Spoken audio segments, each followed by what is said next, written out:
วางมือไว้ทั้งตักนั่งเจริญสมาธิควบคู่กับการฟังธรรมไปนำสิเฮ็ดจังได๋ก็ได้ตามที่เฮาเคยเฮ็ดนะสิพุทโธพุทโธไปเรื่อยก็ได้บ่ต้องสนใจดอกว่าเว้าหยังเฮาสิเอาเสียงที่ได้ยินดังขึ้นแล้วก็ดับดังขึ้นแล้วก็ดับตั้งสติไว้ที่หูเอาเสียงที่ได้ยินนี่เป็นอารมณ์ประกรรมฐาน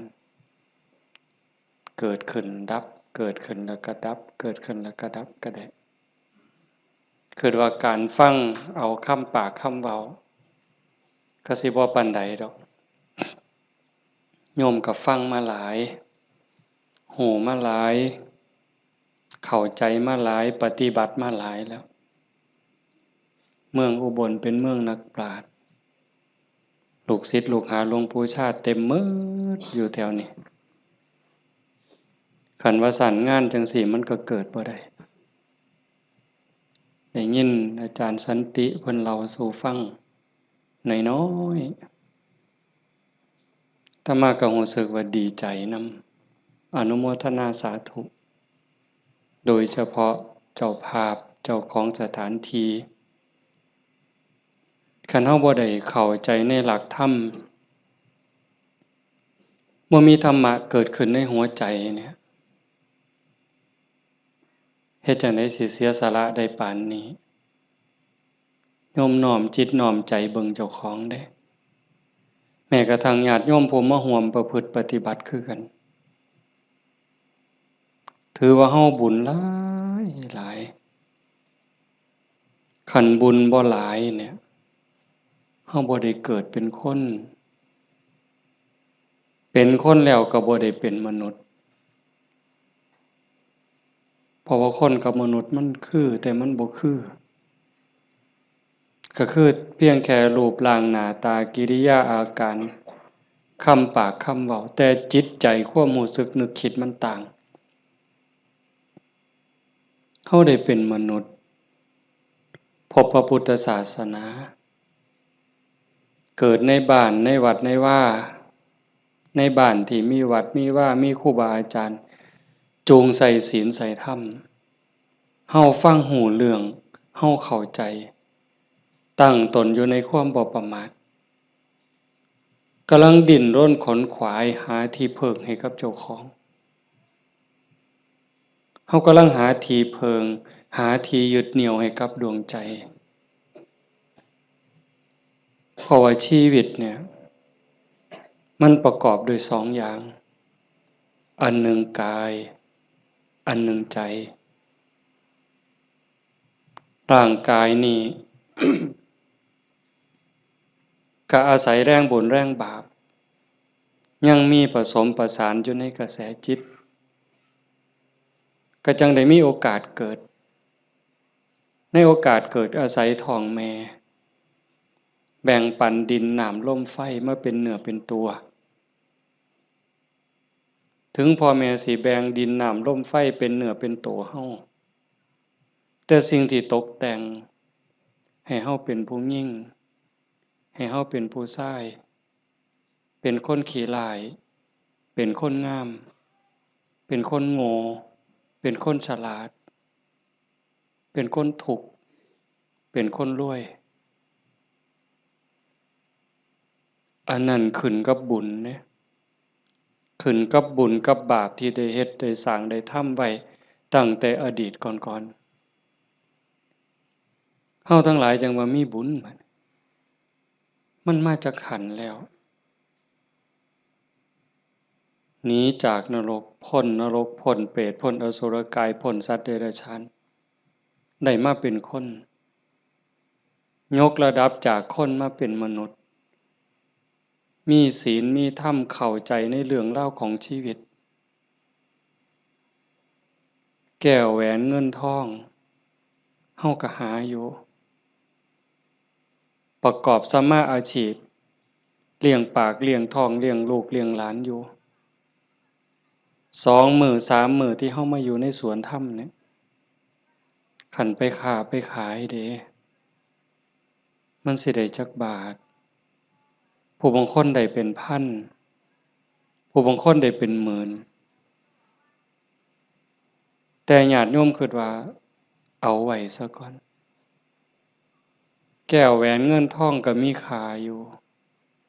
มีประโยชน์อยู่แต่มันบ่สู่บุญบ่สู่บุญบ่สู่กุศล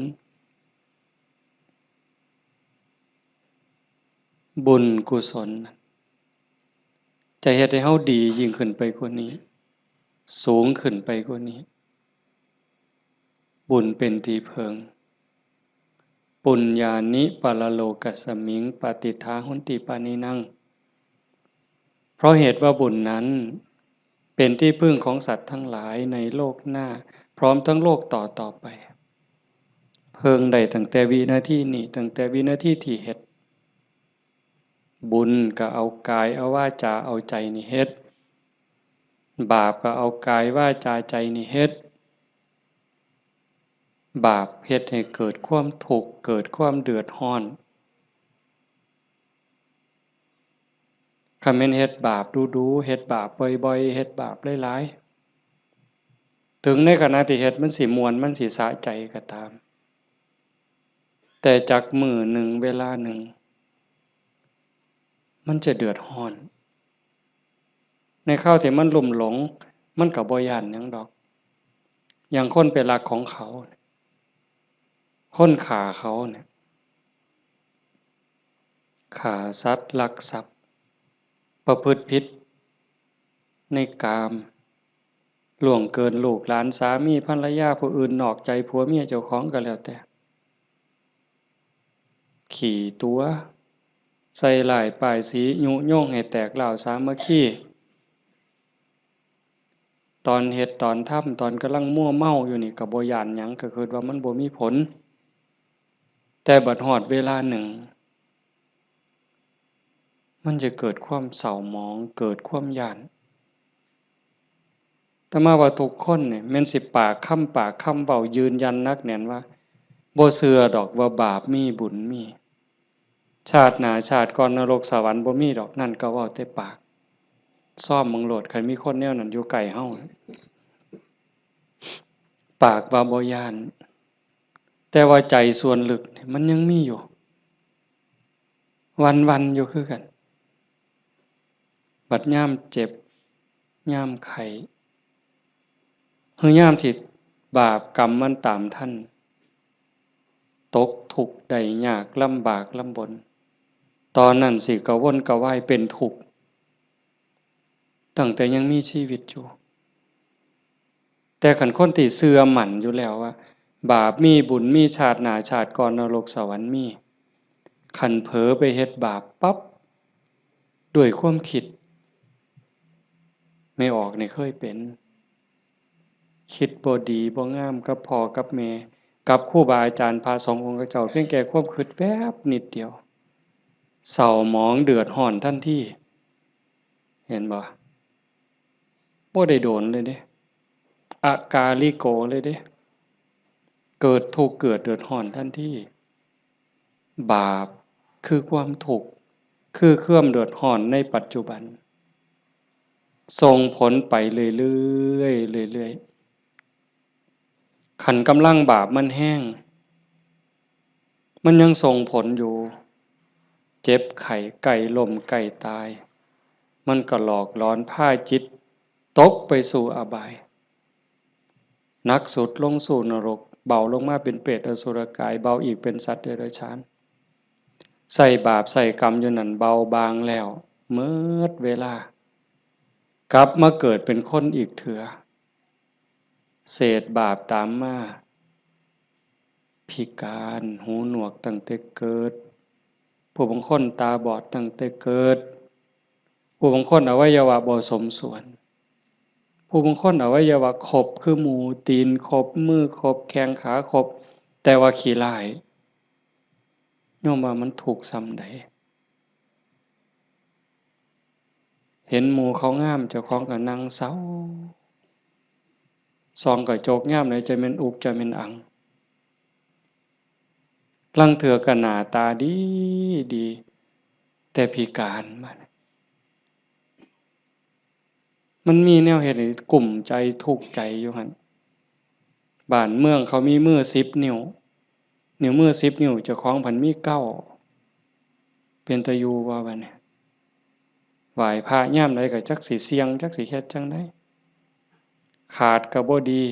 คันเกินมา11นิ้วแล้วบัดนี้สิ่งเหล่านี้เป็นผลของบาปที่ตามมาเล็กๆนะคันแม่นว่าอวัยวะก็คือหมู่อยู่หน้าตาก็พอไปวัดไปว่าก็บ่พอสิอายคนปานใดแต่ว่าทุกข์ล่ะเฮ็ดเวียกปานไฟไหม้มือไหม้ตีนค่ำบ่ได้ยืนคืนบ่ได้อยู่แต่บ่พออยู่พอกินจักเทื่อเอาคันให้อีกแนวหนึ่งดีล่ะพ่ออยู่พ่อกินหน้าตาก็พ่อไปวัดไปว่าแต่ว่าได้ผัวขี้เหล้าเป็นจังไดคันสิป๋ามันก็ฮักอยู่ได้เมียปล่อยเก่งบัดนี้เป็นจังไดเจ้าพ่ออยู่บ่บัดนี้ก็ยังว่าคู่กรรมคู่เวรเอาให้อีกก็ได้ผัวก็ดีดีเมียก็ดีดีบอกกันอ้อมแอมอ้อมแอมปานเทวดาแต่ว่าลูกปานผีบัดนี้ผานมันอย่างเดียวนอนก็บ่หลับกลางเว้นก็เป็นทุกข์กลางคืนก็เป็นทุกข์คิดยากแต่น้ำลูกลูกชายก็พอแห้งแล้วลูกสาวก็พอแห้งแล้วนั่นคือผลบาปแต่บุญล่ะบุญเป็นสื่อของความสุขเป็นสื่อของความดีความงามนำมาซึ่งความเจริญในขณะที่เฮ็ดปั๊บเฮ็ดบาปก็เอากายวาจาใจเฮ็ดเฮ็ดบุญก็เอากายเอาวาจาใจนี่เฮ็ดแต่ว่าบุญเฮ็ดแล้วมีความสุขบ่ต้องรอชาติหน้ายังไม่ออกมาในสวนธรรมกราบพระปั๊บบ่แม่นกราบตามธรรมเนียมเนี่ยกราบด้วยความเข้าใจว่าเฮากราบพระรัตนตรัยพระพุทธเจ้าพระธรรมพระสงฆ์พระพุทธะนี่อยู่ในใจกราบลงไปโดยสำนึกขึ้นขององค์สมเด็จพระบรมศาสดามันเกิดความอิ่มใจเกิดปีติสิสังเกตไม่ออกสังเกตเจ้าของอยู่ว่าเวลาเฮานั่งสมาธิเนี่ยคือภาคค่ำเนี่ยแหละภาคแลงเนี่ย5 โมงแลง6 โมงแลงนั่งสมาธินิ่งๆฮอดเวลาทำวัดบัดคุกเข่าขึ้นกราบงามๆนิ่มนวลคือกราบไปบนหลังพระบาทของพระพุทธเจ้ากราบลงไปบนหลังตีนเว้าภาษาเฮาเอาหน้าผากแตะลงไปบนหลังตีนของพระพุทธเจ้ากราบ3 เทื่อแล้วเงยขึ้นประนมมืออะระหังสัมมาสัมพุทโธภะคะวาพระผู้มีพระภาคเจ้าเป็นพระอรหันต์ดับเพลิงกิเลสเพลิงทุกข์สิ้นเชิงตรัสรู้ชอบได้โดยพระองค์เองโอ้สำนี้มันอิ่มน้ำตาไหลอ่อนซ่อนเจ้าของอิ่มใจภูมิใจเด้ลางเทื่อเฮาบ่ต้องเว้าคิดซื่อๆนั่งสมาธินิ่งๆทบทวนพระพุทธเจ้าเพิ่นเป็นไผมาจากไสเฮ็ดจั่งใดได้เป็นพระพุทธเจ้าบุกบั่นฝ่าฟันเสียสละหยังมาแหน่กลัวได้เป็นพระพุทธเจ้าพอได้เป็นพระพุทธเจ้าแล้ว ขนขวายในการบอกการสอนการแนะการนำพระมหากรุณาธิคุณที่ยิ่งใหญ่หวังให้สรรพสัตว์ทั้งหลายพ้นไปจากความทุกข์พ้นไปจากการเกิดการแก่การเจ็บการตายพอพระองค์เห็นว่าวัฏฏะสงสารนี้หาความปลอดภัยอีหยังบ่ได้เฮ็ดบุญบักใหญ่หลวงตกนรกก็มีเฮ็ดดีมาตลอดชีวิตพลาดนิดเดียวล่วงลงสู่อบายก็บ่อึดแม่นสิเกิดมาเป็นคนดีแล้วงามแล้วร่ำรวยเฉลียวฉลาดมียศถาบรรดาศักดิ์แล้วแต่ความทุกข์ก็บ่เคยห่างหายไปจากคนเกิดเป็นทุกข์โยมกระทบทวนเห็นเกิดในท้องแม่9 เดือน10 เดือนพัฒนาการเฮานั่งคดจ้องของอยู่ในท้องแม่มื้อคลอดแม่ก็เกือบตายทั้งเทื่อก็ตายอีหลีแม่ก็ห้องโฮโพสังกาหมดลูกหลุดออกมาสลบเลยลูกพ้นออกมาปั๊บก็ให้กากโลด100%เต็มหมดซุคนทุกข์เด้เกิดมาทุกข์แก่ก็ทุกข์หูจักซุคนละนั่งอยู่นี่เจ็บแขวเจ็บข้างเจ็บแข้งเจ็บขาปวดหลังปวดแอวเคยหมดซุคนน่ะหัวงอกตั้งแต่หัวงอกซื่อๆมันบ่เจ็บบ่ปวดก็ทุกข์เว้ยไม่ออกเป็นเลยว่ะส่องกระจกเห็นผมงอกนี่ถอนปั๊บโลดย้านเขาว่าเจ้าของเฒ่าเห็นบ่อายุส่ำ40คันเขาเอิ้นแม่ใหญ่ได้งวกปั๊บตาเขียวปื้อโลดเด้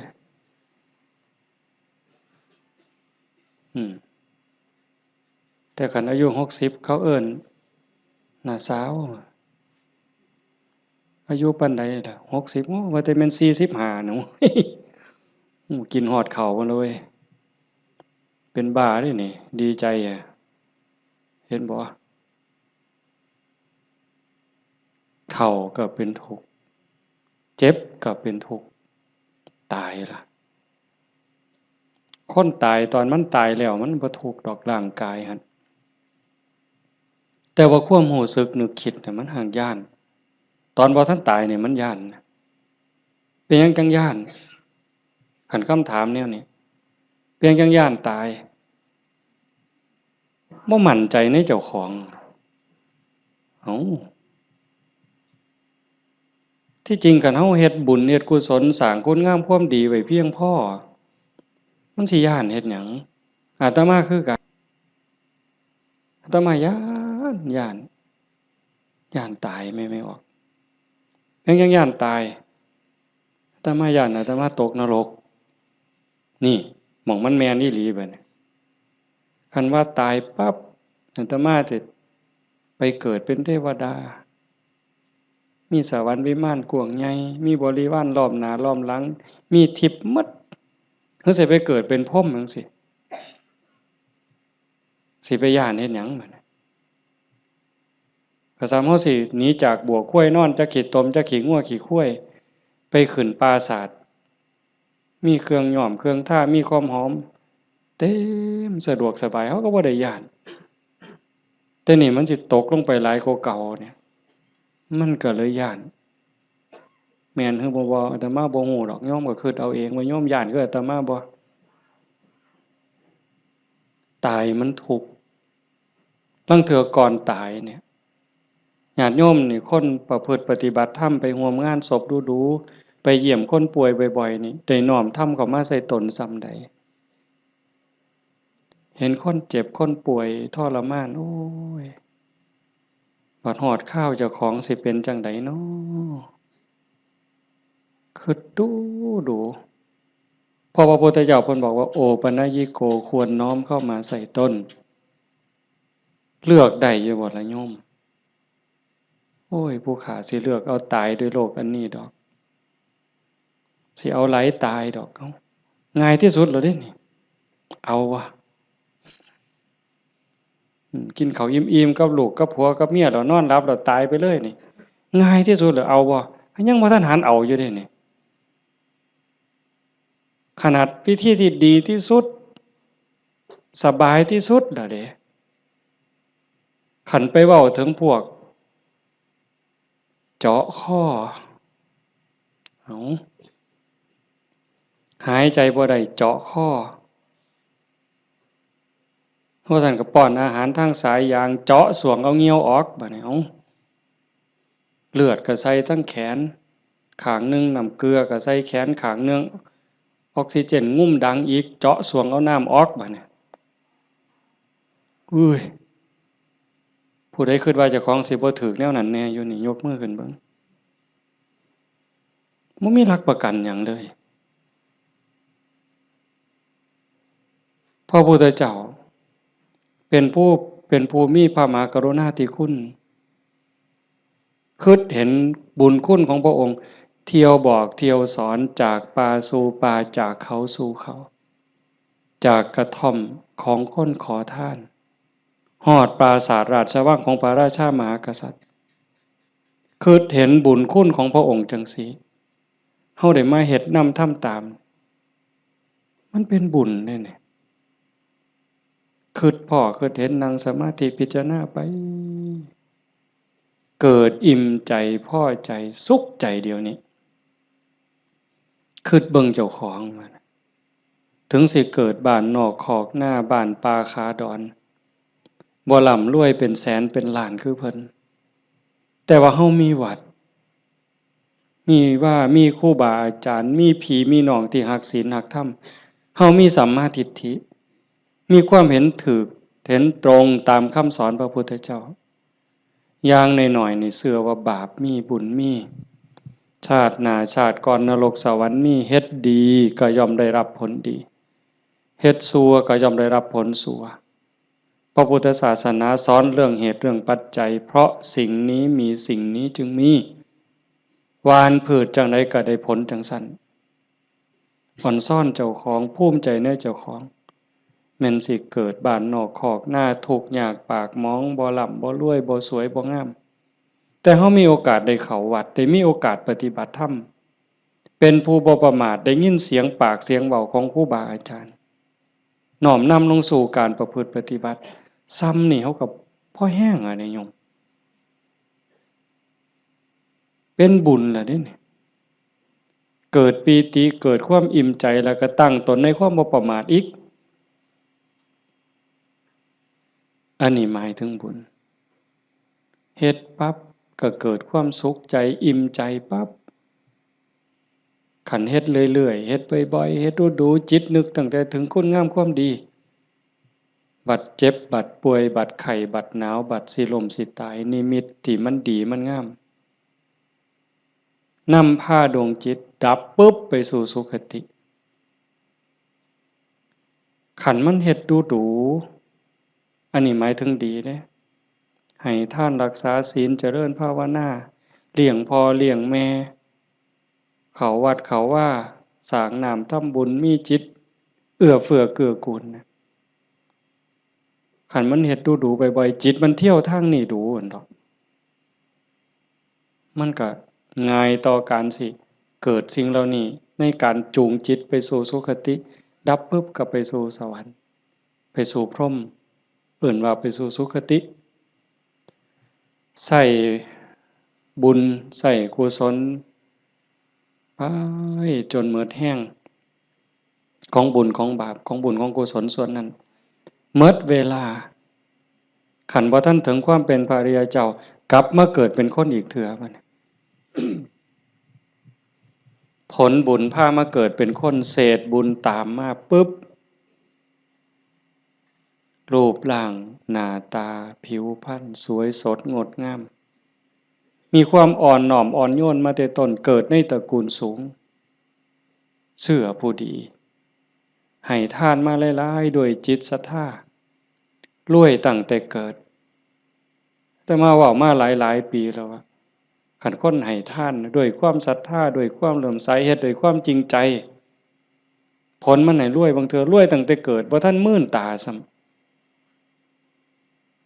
ปู่ย่าตายายเตรียมฝากธนาคารไว้ให้เปิดบัญชีไว้รับเป็นร้อยล้านพันล้านล่ะเห็นบ่ล่ะนั่นคืออานิสงส์ของศีลของทานของบุญของกุศลสวยรวยสวยผอมงามผอมรวยผอมฉลาดผอมโรคภัยไข้เจ็บหน่อยอายุยืนมีคนเคารพนับหน้าถือตาเว้าหยังคนก็เชื่อถอยฟังคำผู้ใดบ่อยากได้เนี่ยก็100%ทุกคนอยากได้แต่ว่าอยากซื่อๆมันบ่ได้บัดนี้ต้องเฮ็ดต้องสร้างเหตุปัจจัยแต่ว่าคนไทยในปัจจุบันเนี่ยอาตมาว่าก็กำลังหลงทางไปไกลคือกันมองจังหนึ่งก็คือศาสนาพุทธเจริญเบิ่งอีกแนวหนึ่งก็คือเสื่อมเต็มที่ในเวลาเนี่ยนี่คือชุมนุมชนของเฮานี่กลุ่มเฮานี่คือเจริญอยู่แต่ว่าอีกกลุ่มหนึ่งมันอาศัยพุทธศาสนาติดยี่ห้อพุทธศาสนาแต่ว่าเนื้อในแกะกล่องเปิดขวดกินเข้าไปมันบ่แม่นบ่อยากเว้าหลายปานใดดอกเรื่องหมู่นี้แต่มันทั้งเถือกับเป็นตาเว้าอ่อนวอนบวงสรวงพิธีกรรมนี่มันออกนอกทางหมดนิยมคันมันสิง่ายปานนี้พระพุทธเจ้าสิมานั่งเฮ็ดหยังสิสอนเฮาให้ฝึกให้ฝนให้เพียรเฮ็ดหยังครูบาอาจารย์หลวงปู่หมั่นหลวงปู่ชาเอาชีวิตเกือบบ่รอดเขาซั่นก็ขึงฝ่ายแล้วก็มาผูกหัวเจ้าของก็สวดซะทีล่ะอิติปิโสล้าน800,000ก็เลยตัวให้มันหอเวินๆๆๆกิเลสคูโคบๆๆๆออกโลดติล่ะมันแม่นบ่ล่ะกระแสนี่กำลังแห้งแม่ออกกระแสนี่กำลังหลายลางเทื่อก็เงินนี่เป็นตัวตั้งบ่ได้ตั้งใจดอกแต่ขี่รถมาได้ยินแหมเปิดวิทยุฟังแถวๆนี้ล่ะวิทยุแถวๆนี้ล่ะหมดนำกันนี่ล่ะเนาะเพราะว่ามันได้เงินหลายบางมื้อวันที่2บ่อาตมาไปเทศน์งานหนึ่งเทศน์จบคนกำลังหลั่งๆๆๆๆมาบัดยามมื้อเช้ามื้อรุ่นก็เลยถามประธานงานเขาก็บ่ฮู้ดอกว่าท่านเข้าใจว่ามันเป็นแนวใดอะนะถามว่าเป็นจั่งใดงานเรียบร้อยดีอยู่บ่ว่าซั่นเรียบร้อยอยู่ค่ะน้อยเพิ่นว่าอุ้ยได้เงิน800,000กว่าเพิ่นว่าสาธุว่ะงานคืนเดียวง่า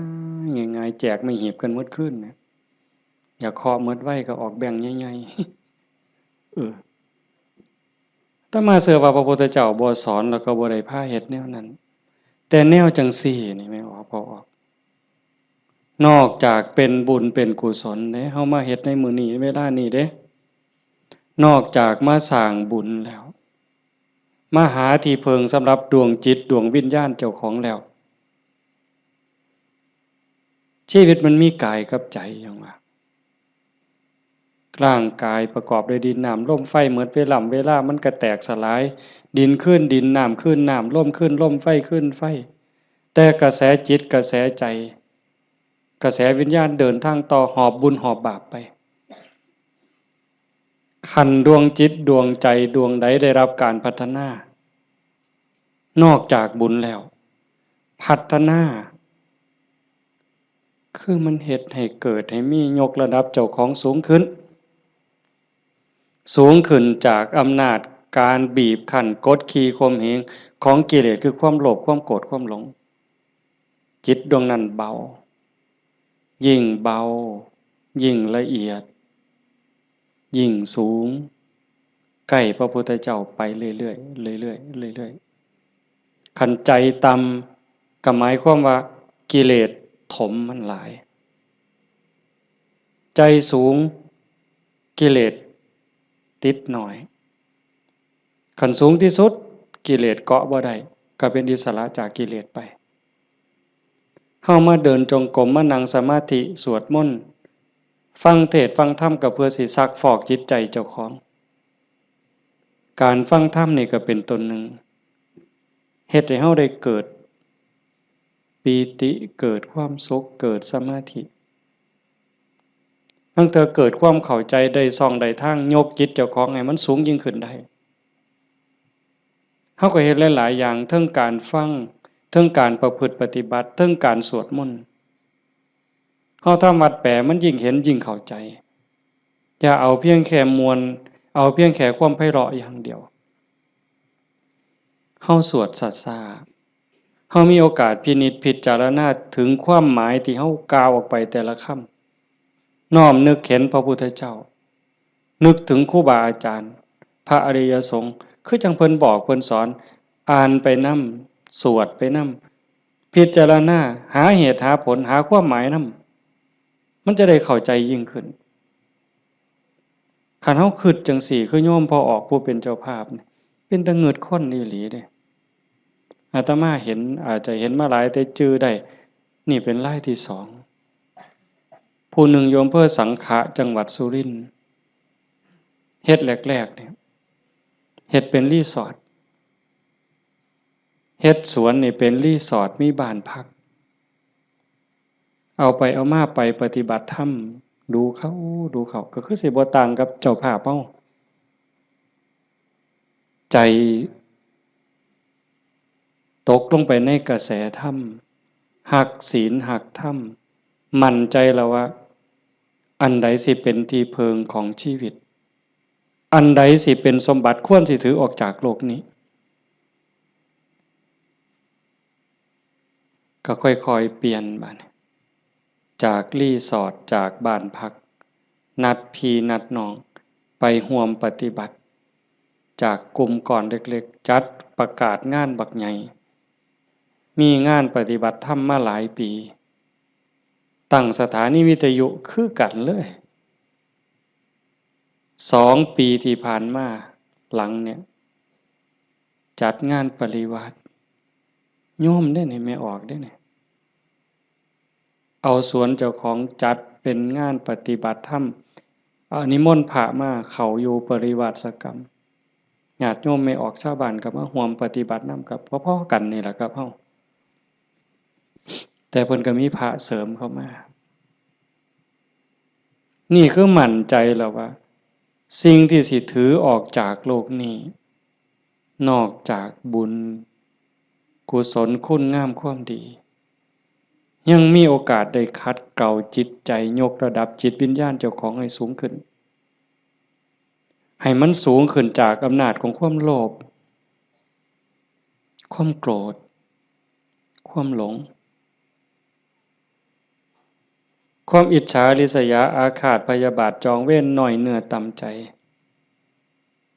บุญยังบ่ทันปลอดภัยปานใดเลยดีอยู่แต่บ่ทันปลอดภัยเพราะว่าคำสอนของศาสนาญาติโยมก็ได้ยินอยู่แล้วหลายๆมื้อเฮาก็ทำวัดอยู่ประจำละชั่วประพฤติดีเห็นบ่ละชั่วประพฤติดีทำจิตให้บริสุทธิ์ตัวจิตบริสุทธิ์นี่จึงเป็นพุทธศาสนาละชั่วมาเฮ็ดดีนี่มันยังบ่ทันฮอดพุทธศาสนาแต่มันเป็นหลักสากลของโลกของจักรวาลผู้ใดเขาก็สอนกันแบบนี้ญาติโยมก็ลองพิจารณาว่าชีวิตเฮาที่เหลืออยู่เนี่ยเฮาสิเฮ็ดจังไดจังสิใกล้พระพุทธเจ้าใกล้หลักธรรมเข้าไปที่สุดจากชั่วมาถึงดีจากดีไปถึงว่างจากชั่วมาถึงดีจากดีไปถึงว่างตัวทางสายกลางเนี่ยเฮาเดินจงกรมเฮานั่งสมาธิแน่ๆแล้วว่าเฮานั่งเอาบุญแต่ว่าเหนือกว่านั้นเด้การพัฒนาการยกระดับจิตโยมก็ต้องเบิ่งนำเพราะว่าธรรมะคำสั่งสอนของพระพุทธเจ้ามันปฏิบัติได้บ่จำกัดการสวากขาโตภควตาธัมโมพระธรรมเป็นสิ่งที่พระผู้มีพระภาคเจ้าตรัสไว้ดีแล้ว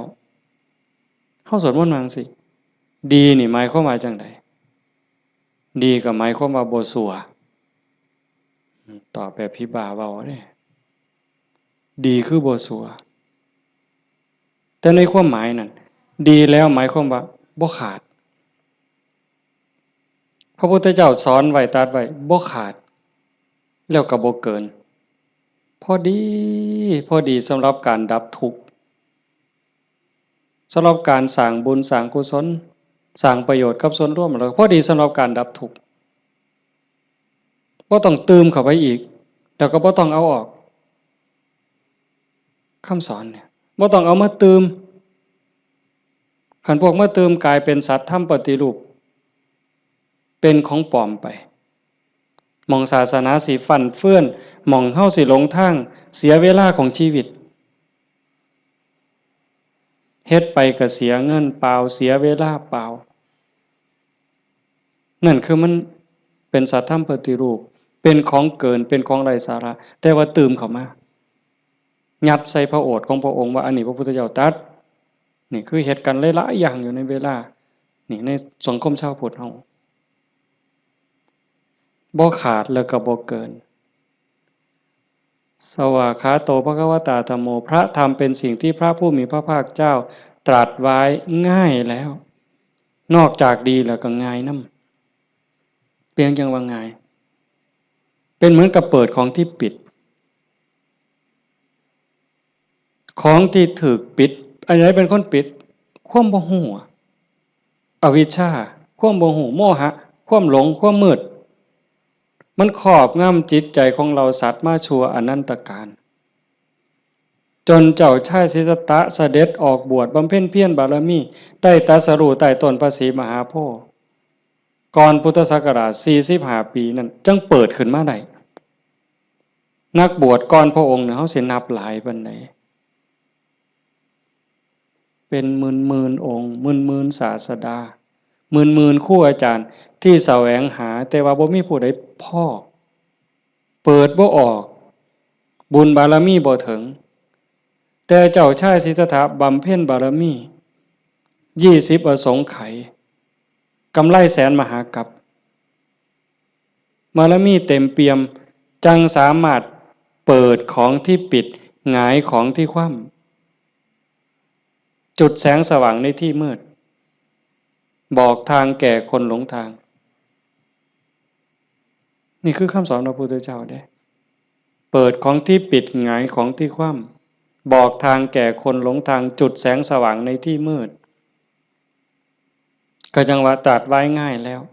ธรรมมันอันมีส่วนขี้ริ้วพระองค์เฉือนออกหมดสิ้นแล้วตัวใดมันเฟือมันฝุ่มเฟื่อยเป็นเรื่องไร้สาระเฮ็ดให้เสียเวลาพระองค์ปาดออกเฉือนออกหมด คือกันครับใบใหม่เมิดป่าแต่พระองค์นำมาสอนซ้ำกับกำใหม่ในมือใบใหม่ในกำมือเนี่ยม่วนหลายมันบ่เป็นประโยชน์บ่เป็นไปเพื่อการดับทุกข์มันอาจเสียหลายคือกับใบใหม่ในป่าสูตรนั่นสูตรนี่สูตรยารักษาโรคสูตรสะเดาะเคราะห์ต่อชะตายังก็สิบอกกันคือซุมื้อเสริมดวงเสริมมงคลหยังก็แล้วแต่วิชาที่มันบ่เป็นไปตรงไปเพื่อความดับทุกข์พระองค์บ่เอามาสอนเฉือนออกบ่เอามาเว้าถือเป็นเรื่องไร้สาระเป็นหยังจังเอาแต่สิ่งที่มันเป็นประโยชน์ล้วนๆเอาแต่แก่นเพราะว่าวันเวลาของชีวิตเฮาบ่พอโยมชีวิตหนึ่งๆเฮาบ่พอสำหรับการจะปลดเปลื้องกิเลสออกจากใจเป็นเรื่องรีบด่วนวันเวลาของชีวิตเฮามันบ่ถึง100 ปีจะคนเนี่ยเห็นบ่เบิ่งดีๆเด้เฮาเกิดมาอยู่ในโลกนี่มันบ่เกิน100 ปีหลายคนอยู่นี่60แล้ว70แล้วอายุจน70หัวงอกแขวหักแล้วเนี่ยกิเลสลดลงหรือยังถามเจ้าของเบิ่งยังเครียดให้ลูกเขยบ่เครียดให้ลูกไผ่บ่ไปตักอาหารยามมื้อเช้านี่มันอยากได้หลายเกินจำเป็นบ่บางเทื่อตักไปก็อันนี้ก็สิเป็นตาแซ่บอันนี้ก็สิเป็นตาแซ่บตักไปตักมาแงกเบิ่งถาดโอ้มันสิกินหมดบ่พอละเพิ่นว่า ย่างสิวิโตเฮ็ดบักสมยังถอยกลับหลังมาอีกอยู่2 ก้าวกำปึ๊บอีกอยู่นี่คือเขาพัฒนาบ่ทันไปเนี่ยตอนนี้อายุ70นี่เอาบักสมมาหน่วยหนึ่งยังบ่พอยังเอาหน่วย2ไว้เสียงไว้ให้หลานอยู่มื้ออื่นมื้อนี่เจ้าว่ามันของเล่นซั่นบ่กิเลสเนี่ยสิเอาชนะมันแนวใดหลายภพหลายชาติหลายแสนชาติล้านชาติมาแล้วที่เฮาแพ้มาตลอดแต่ว่าก็ใครแน่ชาตินี้ได้มาเป็นคนสู่ตอนในสนามนี่เวทีนี่คันแม่นนักมวยนี่คือเวทีแก้มือแม่ว่านัดล้างตาคันแม่นการแก้มือกันเป็นกีฬาหยังก็ตามนี่เป็นไฟหนึ่งเป็นเกมหนึ่งที่เฮาสิเอาชนะมันแต่ตอนนี้จากยกแรกมาจนฮอดยก5นี่เฮาถึกมาสะบักสะบอมเนี่ยนับ8ก็หลายรอบแล้วอีกบ่ถึงนาทีแล้วเด้มันสิหมดยก5นี่สิหวังน็อกอยู่บ่เจ้าเฮาสิถึกศอกกลับเขามิดอ้อยซอยอีกยกนึงบ่จักนี่ต้องเบิ่งให้เห็นเด้จังว่าพระพุทธเจ้าเพิ่นเฉือนออกหมดสิ้นแล้วเอาแต่เรื่องทุกข์เรื่องดับทุกข์จ่อๆเข้ามาคันเอาเพราะท่านเข้าใจซ้ำนั้นอ่านความรู้สึกเจ้าของบัดเฮามาเดินจงกรมนั่งสมาธิซ้ายย่างเนาะขวาย่างเนาะเฮาสิย่างพุทโธก็แล้วแต่ย่างเฮ็ดหยังอาตมาอาจสิเว้าบ่ถูกเด้ญาติโยมอาจจะเข้าใจกว่าอาตมาก็เว้าไปตามบ่าซั่นดอกย่างเพื่อฝึกสติเพื่อเพิ่มความถี่ของสติสัมปชัญญะสติคือความระลึกได้สัมปชัญญะคือความรู้ตัวฝึกบ่ให้เฮาเผลอนี่เอาวันนี้เรื่องบุญน่ะมันของตายอยู่แล้วไม่ออกบ่ออกเรื่องบุญน่ะของตายเพียงแค่เฮาตั้งอกตั้งใจมีศรัทธามาเฮ็ดให้บุญของตายมันได้อยู่แล้วจากชั่วมาถึงดีจากดีมาถึงว่างจากบาปมาถึงบุญจากบุญไปถึงว่างเนี่ยบุญน่ะของตายเฮาเพียงแค่มีศรัทธามานี่มันมหาศาลแล้วบุญเป็นต้นหนุนแต่เฮาสิเอาดีกว่านั้นบ่คันเจ้าดีกว่านั้นทุกอย่างก้าวที่เฮาย่างซ้ายฮู้ว่าซ้ายขวาฮู้ว่าขวาคันสิเอาขวาพุทธซ้ายโทก็ให้ฮู้อย่าให้จิตออกนอกปกติคนเฮานี่จิตมันสิส่งออกนอกย้อนไปอดีตบ้างมื้อวานมื้อก่อนปีกาย10 ปีก่อนยังเอามาคิดดีบ่ดีก็ให้คิดเห็นแนวเป็นตะทุกข์หลายเศร้าหลายนอนให้คิดเห็นตั้งแต่10 ปีก่อนพุนอันนี้ก็บ่แม่นคิดไปคิดมาเห็นตั้งแต่อดีตได้ตามใจเฮ็ดอันนั้นก็แม่นหมดแน่นหมดถูกใจเจ้าของหมดนอนหัวยุ่มอยู่อันนี้ก็บ้าบ่แม่นคันบ่อยู่กับอดีตบ่นี่พูดอนาคตมื้ออื่นมื้อนี้ผู้เขาหดบ่นอพู้นย่านผู้เหี่ยวอ่ะมึงติล่ะอีหล่าหลานน้อยมันสิคิดฮอดแม่ใหญ่มันบ่นอไปดอกเด้อืมอันนั้นอันนี้มันสิได้เป็นจังซี่บ่เกิดความวิตกกังวลไปข้างหน้าอันนี้ก็บ่แม่นการประพฤติปฏิบัติพระพุทธเจ้าเพิ่นบอกให้อยู่ในปัจจุบันอดีตก็ละไปแล้วอนาคตก็ยังไม่มาให้อยู่กับปัจจุบันที่เฮาพุทโธนี่คือให้เห็นปัจจุบันหายใจเข้าพุทนี่เห็นปัจจุบันโธออกนี่เห็นปัจจุบันในเมื่อมีสติอยู่กับปัจจุบันอันนี้เป็นเครื่องฝึกเป็นเครื่องมือในการฝึกจิตที่มันเคยวอกแวกไปอดีตแน่อนาคตแน่บ่นิ่งแน่เพราะเฮาจับไว้กับอารมณ์พระกรรมฐานผู้บางคนก็ท้องพองท้องยุบหนอพองหนอพุทโธคือลมหายใจซื่อๆเอามันมาจับไว้นี่จิตมันก็ค่อยนิ่งเข้าคันเฮาบ่ลดละความเพียรคันจะเว้าถึงสติเป็นคือกับหัวสติเตสังนิวารนังสติเป็นเครื่องกั้น กั้นหยังกั้นกิเลสกั้นกิเลสคือความเศร้าหมองคือความมืดความเศร้าหมองแห่งจิตแห่งใจบ่ให้มันมาท่วมทับจิตก็คือฝึกจังซี่คันสมมุติว่าสติเป็นเครื่องหัวเป็นหลักหัวมื้อนึงคือฮอดพุทโธเทื่อนึงขาดบ่เนี่ยหมดมื้อคือฮอดพุทโธได้เทื่อนึง2เทื่อ10เทื่อ100เทื่อก็ยังว่าห่างคันมันเป็นหลักหัวนี่ลมฮอดสร้างคันสมมุติว่าเฮ็ดไร่เฮ็ดนานี่บ่ว่าแต่งัวเขาสิมากินดอกควายสิมากินดอกลมฮอดสร้างหัวมันห่างแม่นแหมมื้อนี้เฮาฝึกดูๆมาเพียรปฏิบัตินี่ฝังหลักที่เขาแต่ก่อนมันห่างเป็น 2-3 เมตรสร้างเขาได้มื้อนี้ปักเขาไปกลางกึบเหลืออยู่เม็ดครึ่งสร้างเขาบ่ล้มเนี่ยแต่ว่าควายเขาได้เด้ฝึกเขาไปอีกเพียรไปอีกพยายามเขาไปอีกฝักกึบเขาไปอีกจากเม็ดครึ่งเหลือ75เส้นจบควายเขาบ่ได้งัวเขาบ่ได้แต่ว่าหมูอาจสิเขาได้เด้ดุดมุนเลยเสียบเข้ากลางกึบเหลือ30กว่าเส้นหมูเขาบ่ได้แต่หมาเขาได้บัดนี้เพี้ยนเข้าไปอีกสับเข้ากลางจาก30กว่าเหลืออยู่20 15ขึ้นไปหา20เสียบเข้าไปอีกเหลืออยู่10กว่าเส้นบัดนี้แล้วไก่ก็เขาบ่ได้เสียบเข้าไปอีกไก่เขาบ่ได้กบอาจสิเขาได้ที่เขาอีกกบเขาบ่ได้เขียดโม่เขาได้ที่เขาอีกเขียดโม่เขาบ่ได้เขาได้แต่เขียดแค่หน้าสติเฮาคือกันสติสัมปชัญญะฝึกบ่อยๆฝึกดูๆเห็นดูๆหูดูๆมันก็จะเป็นความชำนิชำนาญความระลึกรู้ระลึกเห็นบ่อยๆเกิดขึ้นอยู่ในปัจจุบันบ่อยๆบ่ได้แวบไปสู่อดีตบ่ได้แวบไปสู่อนาคตเกิดความตั้งมั่นเกิดความมั่นคงสติสัมปชัญญะสมาธิความตั้งมั่นได้บัดนี้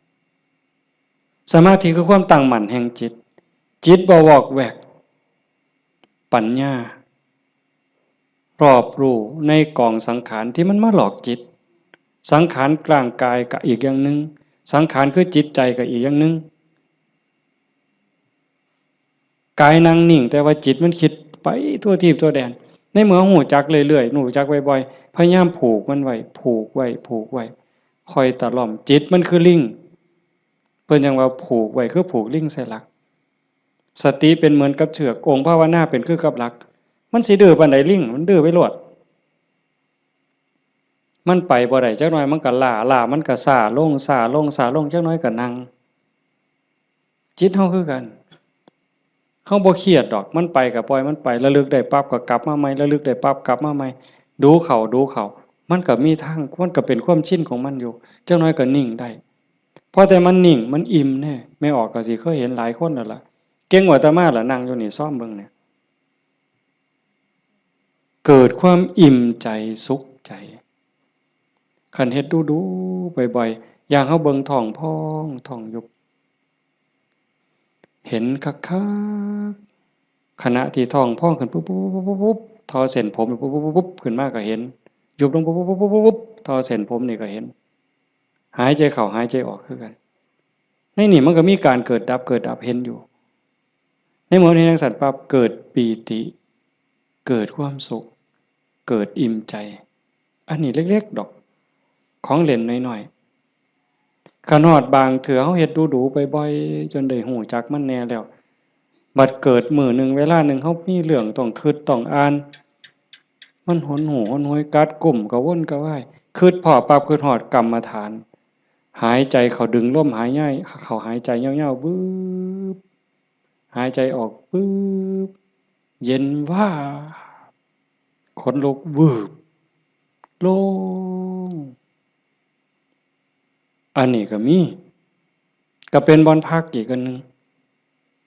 คันเฮ็ดจังซี่ดูๆบ่อยๆๆๆเฮาสิเล่นจังไดกับมันก็ได้ไม่ออกเคยเบิ่งความคิดเจ้าของบ่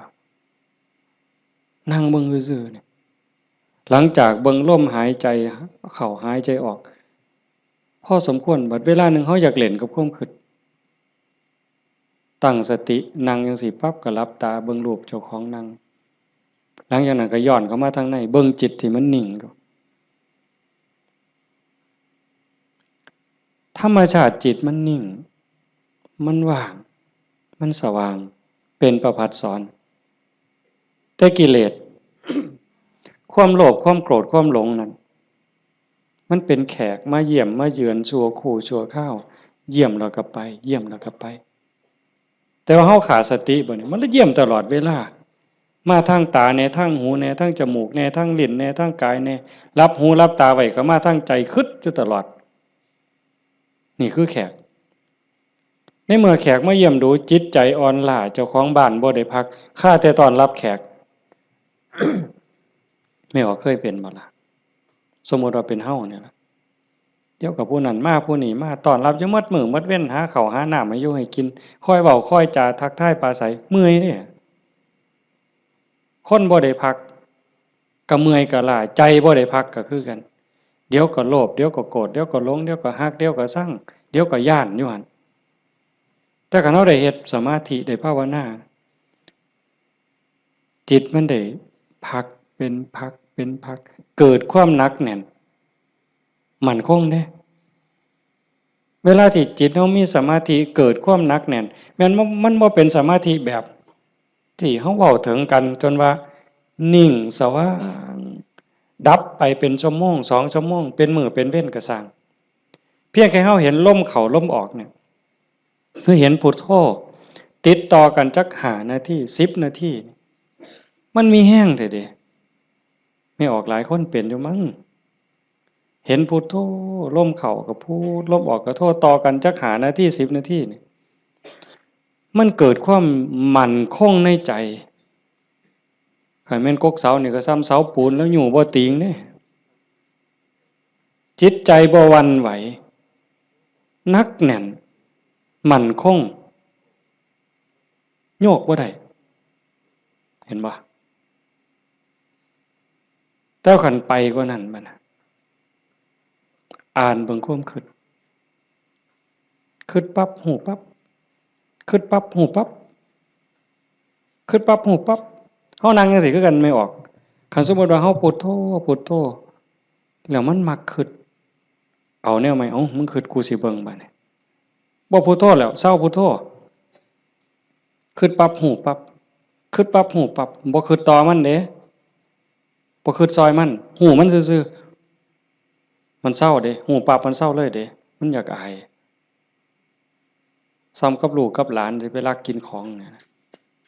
เสียงตาน้อยเบิ่งหดมือปั๊บโลดเด้เป็นแนวนั้นเบิ่งความคิดอันนี้ก็ตัวหนึ่ง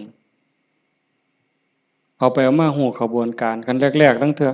มันคิดไปแล้วสมมุติคือเขียนหนังสือนี่บออานอบานไม่โทบ้าน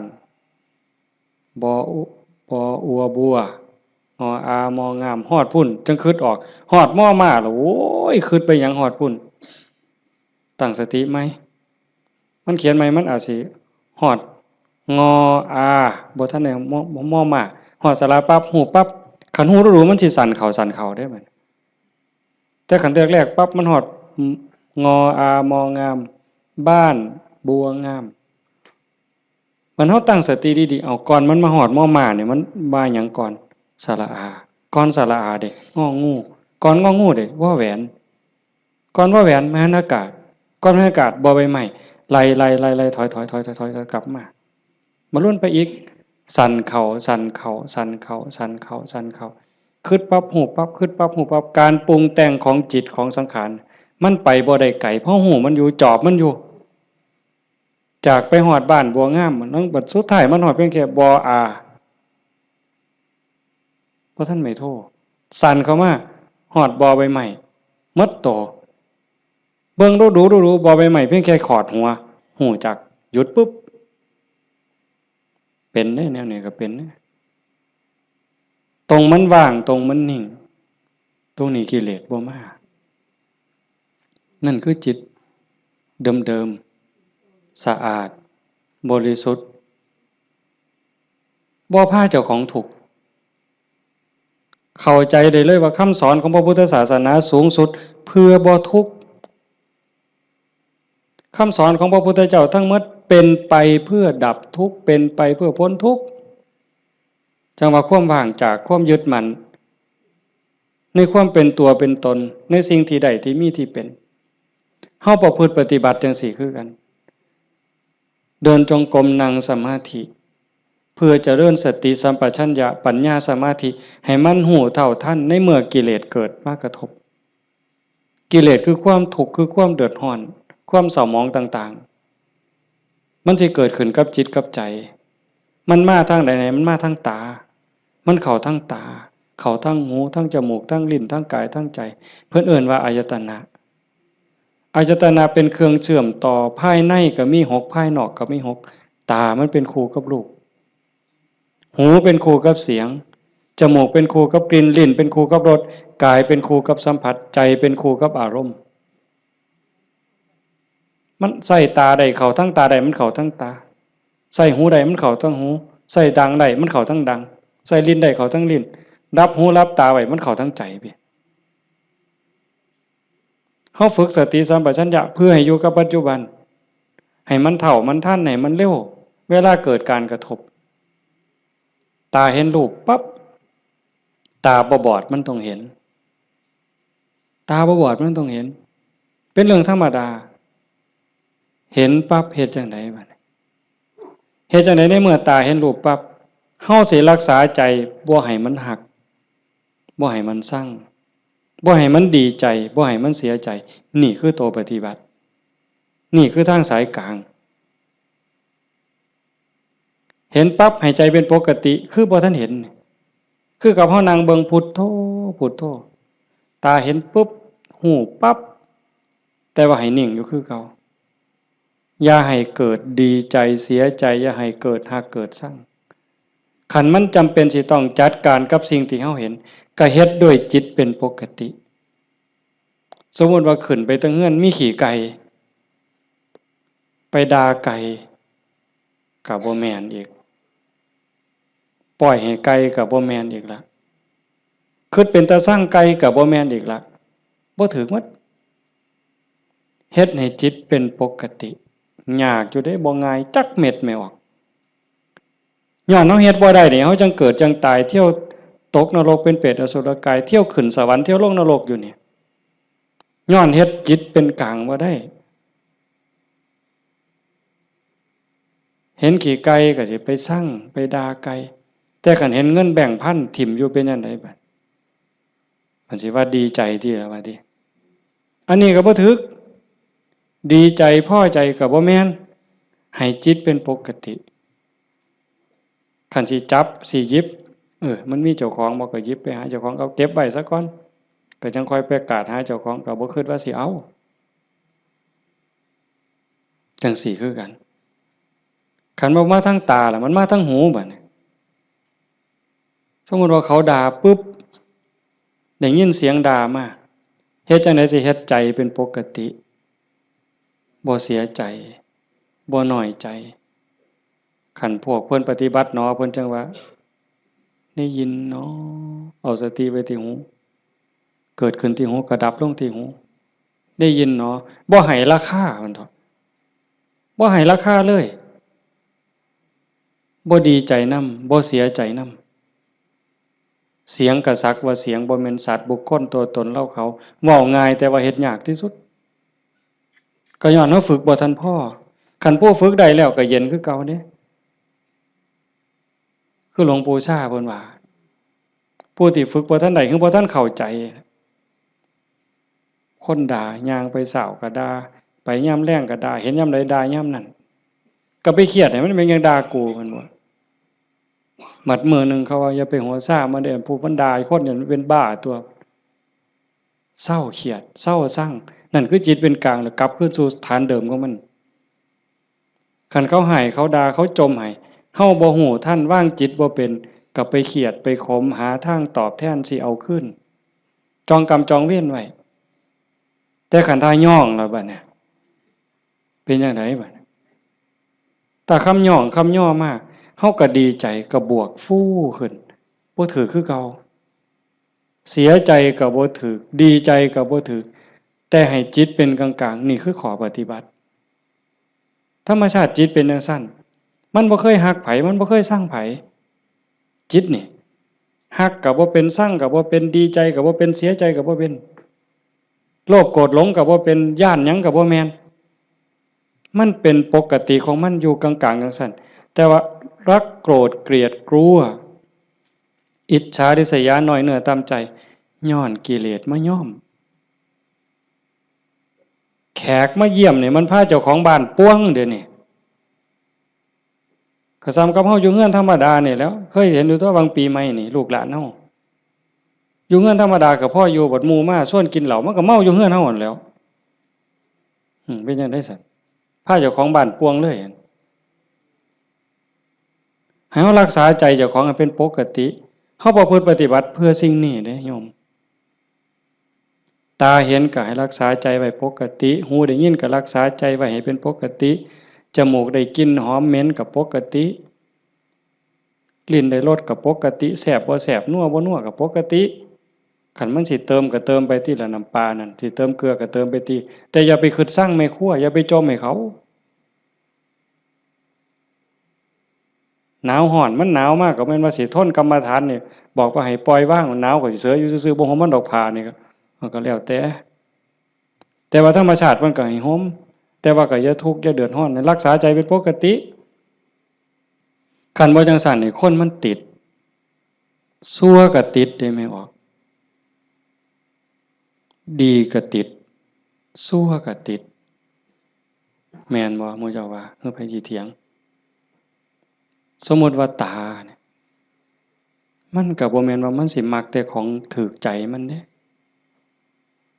บ่แม่นแต่สิถูกตาแล้วมักเบิ่งเด้สมมุติว่าเห็นผู้สาวเห็นผู้บ่าวเห็นคนงามที่เฮาพอใจบ่แม่นเฮาสิเบิ่งแต่คนที่เฮาพอใจเด้คราวเดียวก็เหลียวเบิ่งก็ดีใจโอ้ยงามเนาะโอ้ยพอใจเนาะบ่แม่นแต่จังซั่นอันคนผู้เฮาสั่งนี่แม่นออกเคยเป็นบ่โอ้ยจะแม่นกูสร้างปานตาสิแตกเพิ่นว่าสร้างปานตาสิแตกแต่ว่าแม่นเบิ่งบ่เซาเนี่ยเอ้าเคยเป็นบ่หมู่เจ้าบ้าฮือดีซั่นคันมันเป็นตาสร้างกูบ่อยากเห็นก็อย่าไปเบิ่งอีกติล่ะเพียงจังเบิ่งบ่เซาซั่นเห็นบ่นี่คือมันโง่อาตมาผู้หนึ่งล่ะโง่แนวเนี้ยผู้ใดเซาโง่เนี่ยสาธุนำเด้อว่ามันเป็นตาสร้างยังไปเหลียวเบิ่งดูอยู่เอ้าดังบัดนี้ทั้งจมูกเนี่ยกับมันเป็นว่าคนมักหอมติดหอมอย่างเดียวได้ไม่ออกพระเจ้าเป็นบ่ติดเหม็นไหมปลาแดกไหม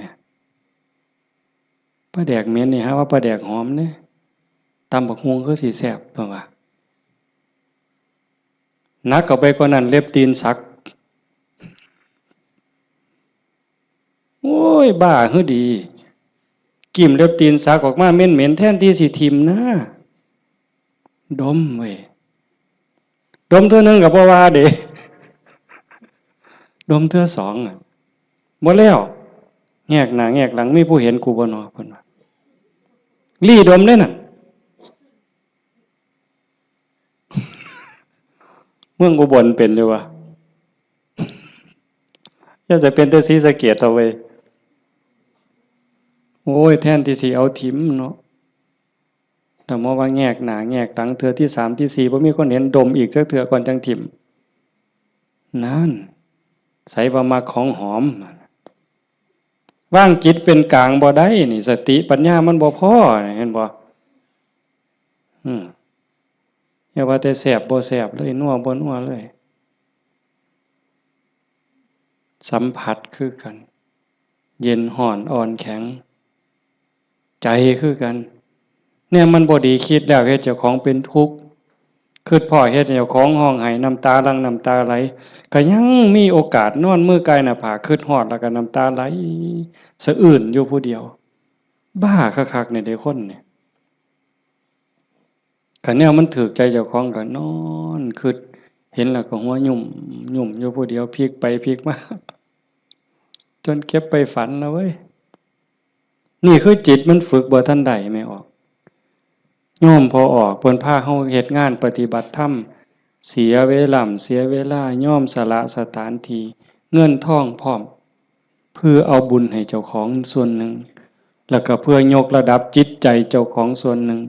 แล้วก็เห็นว่าทุกคนคือพี่คือน้องเพื่อนร่วมทุกข์เกิดแก่เจ็บตายทุกคนเคยเป็นพี่เป็นน้องเป็นญาติสายโลหิตเป็นสามีภรรยากันมานับภพนับชาติบ่ถ้วนชาตินี้ชีวิตนี้ได้เข้าใจในหลักธรรมคำสอนของพระพุทธองค์กหวังให้เกิดประโยชน์สูงสุดส่วนหนึ่งเราก็ฉลาดบักคักถ้ามาเสือสู่คนที่นั่งอยู่นี่แบ่งบุญเล่าเด้เรากินเปอร์เซ็นต์หมู่เจ้าได้เนี่ยเป็นพ่อค้าสำนะหัวพ่อค้ายังมีอยู่นี่แม้แต่เฮ็ดบุญเด้ถ้าเบิ่งมื้ออื่นทราบบัดสิมื้อนี่บัดสิมื้อนี่จากโอ้ยอนุโมทนาสาธุเด้อนำพ่อใหญ่เด้อพ่อใหญ่ก็สาธุเอาหมดให้เจ้าได้บุญหลายๆจะแม่นอ่อนซ่อนเจ้าเห็นบ่เปอร์เซ็นต์ที่เราได้นำหมู่เจ้าเนี่ยจิตเราก็สะอาดขึ้นยิ่งเข้าใจในการประพฤติปฏิบัติหวังยกจิตยกใจพลังบุญตรงนี้เฮ็ดให้จิตเราสูงขึ้นมีกำลังใจขึ้นมีความเพียรพยายามมากขึ้นจิตโล่งโปร่งเบามากขึ้นพลังบุญมันส่งนี่คนฉลาดก็เฮ็ดแนวนี้คันคนบ่ฉลาดเด้มีที่มีสวนจังซี่สถานที่ดีๆจังซี่ชวนหมู่มากินเหล้าเออกระท่อมงามๆจังซี่นั่งกินเหล้าเบิ่งแสงเดือนแสงดาวจังแม่นสิอ่อนซ่อนคักแล้วไปอีกคนละแนวแต่คนมีปัญญาก็เฮ็ดอีกแบบเรียกว่าการประพฤติปฏิบัติเป้าหมายสูงสุดก็คือขนกิเลสออกจากใจความโลภความโกรธความหลงความหักความชั่งความเกลียดความกลัวอิจฉาริษยาอาฆาตพยาบาทจองเวรน้อยเนื้อตำใจโยมสังเกตใจเจ้าของให้มันเห็นขันบ่เห็นตรงนี้ก็ง่มอีกโดนเติบได้กิเลสมันเกิดอยู่ใจเนี่ยคุณธรรมก็เกิดอยู่ใจเนี่ยนรกก็อยู่ใจสวรรค์ก็อยู่ใจเนี่ยเฮาสิให้อีหยังเกิดมันเกิดได้เทื่อละอย่างไม่ออกความโลภความโกรธความหลงอิจฉาริษยาอาฆาตพยาบาทจองเวรหน่อยเหนือตามใจหักสั่งเกิดในใจเขาเกิดได้เทื่อละอย่างซ้ำกับตะเว้นขึ้นแจ้งมืดจักไปใสบัดยามตะเว้นตกดินความมืดจักมาแต่ใสความแจ้งจักไปใส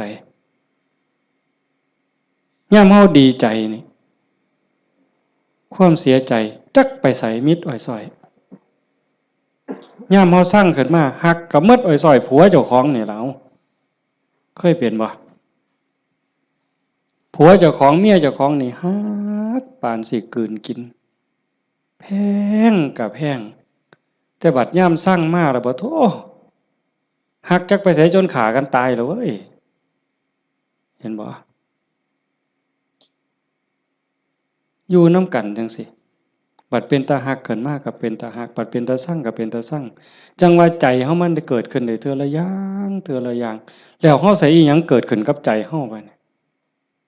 ผู้มีธรรมก็อยากให้ความดีเกิดความดีใจความภูมิใจจิตที่มีเมตตาต่อกันหวังดีต่อกันอนุโมทนายินดีนำในเมื่อผู้อื่นเขาได้ดียามเมื่อคนอื่นเขาทุกข์ยากลำบากซอยเหลือบ่ได้ก็ให้มีอุเบกขาให้ถือว่าเป็นกรรมของสัตว์พอซอยเหลือได้ก็ซอยเหลือคันเฮาจอบเบิ่งจังซี่ใจเฮามีอีหยังเกิดขึ้นปั๊บก็ฮู้จักคืออาตมาเว้าตอนกลางๆนั่นว่าคิดปั๊บฮู้ปั๊บคิดปั๊บฮู้ปั๊บอันคือเฮ็ดให้มันว่าง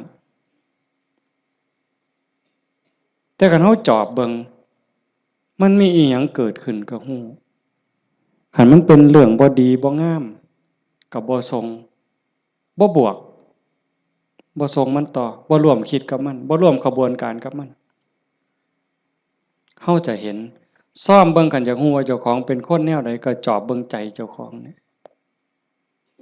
เป็นคนขี้อิจฉาบ่เป็นคนขี้โลภบ่ เป็นคนขี้โกรธบ่เป็นคนขี้น้อยใจบ่ญาติโยมต้องซ่อมเจ้าของได้บัดนี้ผู้เฮ็ดมาแล้วก็สาธุผู้บ่ทันเคยเฮ็ดก็ลองสังเกตเวลามันบ่พอโยมประเด็นสุดท้ายสิเว้านำเนี่ยเวลาของชีวิตเฮาเหลือน้อยผู้บางคนเข้าวัดมา10 ปี20 ปี30 ปี40 ปีผู้บางคนหลายกว่านั้นลองเบิ่งมาเทียบเบิ่งวันเวลาที่เฮาเข้าวัดเข้าว่าปฏิบัตินำครูบาอาจารย์นับเงินทำบุญก็หลายแสนลองเบิ่งเด้นับเงินที่เฮาบริจาคทำบุญหน่อยแน่หลายแน่นี่เวลา20 30 40 ปีนี่มันเป็นแสนแล้วคันบริจาคเทื่อละ100เทื่อละ20เนี่ยเข้าหมดจักเหล้าตั้งแต่ใส่บาตรตั้งแต่ไปจังหันจังเพ็ญเข้าเฮาหมดจักเหล้าเอาผ้าเอาสาดเอาหมอนถวายวัดหมดไปหลายปานใดคันเว้าถึงแง่เป็นบุญแง่ความภูมิใจนี่โยมก็ภูมิใจบักคักเอาตัวนี้มาเป็นปีติจูงจิตให้เกิดความสงบก็ยังได้เป็นบุญได้เป็นจาคานุสติเนี่ยนำพาจิตไปสู่ความสงบได้อันนี้คือแง่ของบุญก็เป็นที่เพิ่งให้จิตให้ใจอย่างมหาศาลเลยล่ะไปแต่คันเว้าถึงแง่ของการพัฒนาเป้าหมายของพุทธศาสนาบัดในขณะที่เสียเงินไปหลายแสนแล้วหมดเงินไปหลายแสนแล้วหมดเข้าไปหลายเหล่าแล้วยกใจขึ้นบ่ใจเฮายกขึ้นได้ส่ำใดความโลภลดลงจักหน่อยบ่ความโกรธลดลงจักหน่อยบ่ความแข็งดีแข็งเด่นลดลงจักหน่อยบ่หือไปวัดแห่งแต่ไปผิดกันอยู่วัดขาดทุนได้นี่ครูบาอาจารย์มีสื่อมีเสียงลางเทื่อก็สิไปญาติกันเป็นที่หนึ่งมันมีอยู่เรื่อยเห็นอยู่หลายหม่องโดยเฉพาะโยมฝ่ายอุบาสิกาเฮ็ดหยังก็อยากถวายหลวงพ่ออยากให้หลวงพ่อฉันของเจ้าของใส่ของเจ้าของผู้นี้เฮ็ดอยู่แล้วมีผู้ใหม่มามีการแข่งกันขาดทุนนี่ตัวนี้คือขาดทุนลอดพื้นบ่แม่นขาดทุนธรรมดากิเลสมันบ่ได้ยอมเฮาเด้ไม่ออกสังเกตเด้อย่าเชื่ออาตมานำแม้แต่พระเถาะเพราะฉะนั้นหลวงปู่ชาบ่ได้ถีบพระดอกเนาะได้ไปนวดหลวงปู่แล้วว่าเจ้าของคักหลวงปู่เพิ่นฮู้จักความคือเลยถีบเลยหงายหลังตึงยังจังได้คิดเห็นบ่นี่คือครูบาอาจารย์เพิ่นสอนให้เห็นจิตตัวนี้โยมคันบ่เห็นจิตตัวนี้นี่งมซ่าไปอีกโดนเติบเยจิตตังสัญญเมสันติโมขันติมานะพันธนาถ้าบุคคลใดจะพึงตามดูจิตบุคคลผู้นั้นจะพ้นจากบ่วงแห่งมารคันเห็นใจตัวนี้นี่เขาต้องการความสะอาดแม่นบ่ต้องการความสะอาดต้องการความบริสุทธิ์แห่งจิตแห่งใจเนี่ยมันจะเห็นคันบ่จังซั่นเข้าข้างเจ้าของเสยเด้มันมาที่หลังมันสิมาใหญ่กว่าเฮาได้จังใดมันสิมาเป็นที่หนึ่งได้จังใดผิดกันวัดแตกเว้ยมีเด้แนวนี้ก็ได้ขาดทุนเสียเงินเสียทองหาคืนใหม่ได้เด้หาเงินแสนเฮาก็ยังมีโอกาสสิหาพ่อโยมหาเงินล้านยังมีโอกาสสิหาพ่อเสียหยังก็เสียได้แต่ว่าคันเสียเวลาเนี่ยเสียเลยเด้เสียเลยมีเงิน100 ล้านซื้อนาทีที่ผ่านไปกลับมาบ่ได้ซื้อนาฬิกาเลื่อนละแสนเลื่อนละล้านน่ะซื้อได้แต่ซื้อเวลาวินาทีเดียวก็ซื้อบ่ได้เฮาหายใจเข้าหายใจออกตอนนี้หมดแล้วก็หมดเลยบ่กลับคืนมาอายุเฮาก็หมดไปความตายก็ใกล้เข้ามาเวลาแห่งการเก็บเกี่ยวสัพพะธรรมเก็บกรรมบุญกุศลซักฟอกจิตใจให้สะอาดบริสุทธิ์มันหมดไปเรื่อย จังสันจังว่าเขาวัดเขาว่าประพฤติปฏิบัติขันบ่เข้าใจถึงสาระแก่นสารคำสอนของศาสนาเนี่ยบุญนั่นได้อยู่หรอกแต่มันบ่ทันปลอดภัยอย่างว่าพระพุทธเจ้าบ่ให้มาติดอยู่ที่บุญแต่เพิ่นให้เฮ็ดบุญให้สร้างบุญให้สร้างหลายๆแต่ว่าให้กายไปอีกสู่ความสะอาดบริสุทธิ์แห่งใจถ้ามันไปบ่ทันฮอดนั่นบ่ปลอดภัยเทวดาก็ตกสวรรค์ได้เห็นบ่จังสันจังว่าในเมื่อเฮามาสู่ขบวนการปานนี้โยมพอออกผู้เป็นเจ้าภาพก็ตั้งใจปานนี้เฮ็ดดีมาปานนี้ก้าวขึ้นไปอีกให้ก้าวขึ้นไปนี้ก่อนวันเวลาของชีวิตมันสิหมด